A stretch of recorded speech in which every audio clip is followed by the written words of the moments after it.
अगस्त 1945 Japan के Hiroshima शहर में सूरज की पहली किरणें बिखरी थी।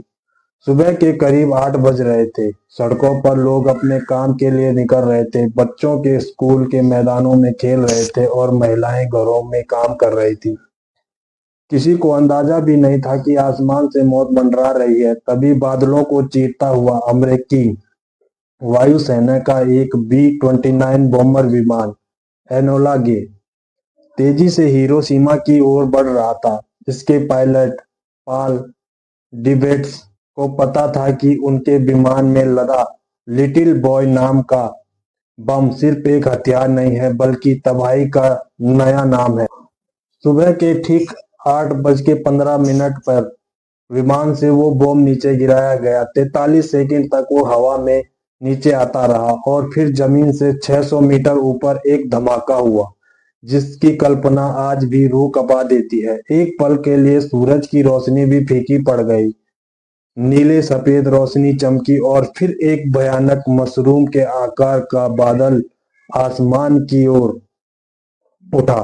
तापमान पलक झपकते ही 1.5 तक पहुंच गया। इतना गर्म कि लोहे की गाड़ियां पिघलने लगी और लोग भाप बनकर हवा में उड़ गए। जहां लोग खड़े थे वहां सिर्फ उनकी काली छाया पत्थरों पर रह गई। विस्फोट के कुछ ही सेकंडों के भीतर 80,000 लोग मारे गए।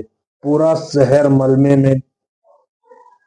शहर मलबे का ढेर बन चुका था, लेकिन जो बच गए उनके लिए नरक अभी शुरू हुआ था। हवा में रेडियो एक्टिव जहर फैल चुका था। लोगों की खाल उतरने लगी थी। प्यास से बेहाल लोग पास की नदी की ओर भागे, लेकिन पानी में भी रेडियो एक्टिव हो चुका था।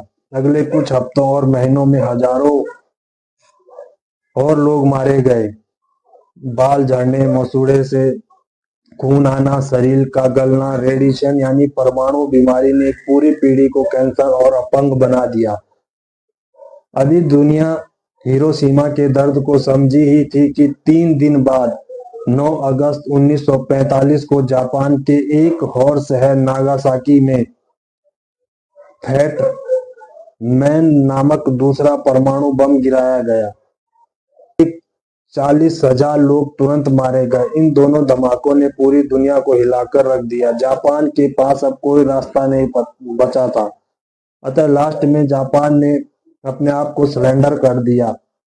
इसके साथ ही मानव इतिहास का सबसे बड़ा और खूनी युद्ध, द्वितीय विश्व युद्ध, समाप्त हो गया।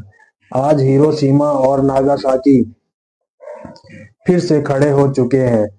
वे आधुनिक और खूबसूरत शहर बन चुके हैं, लेकिन वहां आज भी पीस मेमोरियल खड़ा है जो उस दिन की याद दिलाता है। यह कहानी सिर्फ हार या जीत की नहीं है, यह एक चेतावनी है। हिरोशिमा का पीस बेल आज भी बजता है ताकि दुनिया को याद रहे कि परमाणु हथियार विजेता नहीं